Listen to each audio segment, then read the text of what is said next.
Noi siamo la regione che a livello globale ha il più alto numero di dati sanitari.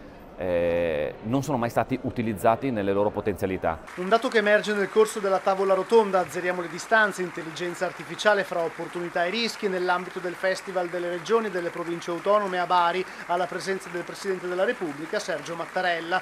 Il Friuli Venezia Giulia, la regione col più alto numero di dati sanitari al mondo. Una grande ricchezza, ha sottolineato il Presidente Massimiliano Fedriga, che però finora non è stata sfruttata a dovere. Grazie all'intelligenza artificiale noi possiamo utilizzare questi dati e iniziare un percorso che ci porti verso quella medicina predittiva che è fondamentale. La medicina predittiva cos'è? È la capacità di prevedere il rischio che una patologia possa svilupparsi e quindi andare a aiutare la persona prima che la patologia effettivamente si concretizzi.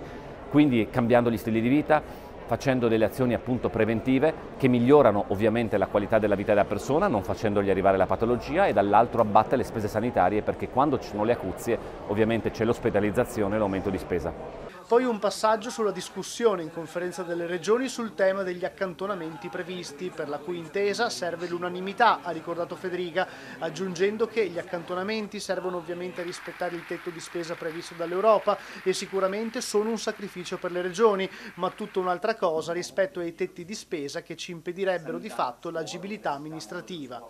Infine il Presidente della conferenza delle regioni ha commentato il dato secondo cui in Italia il 40% dei ragazzi hanno paura per la mancanza di lavoro, un dato scollegato dalla realtà, ha detto Fedriga, visto che la difficoltà è proprio trovare persone occupabili.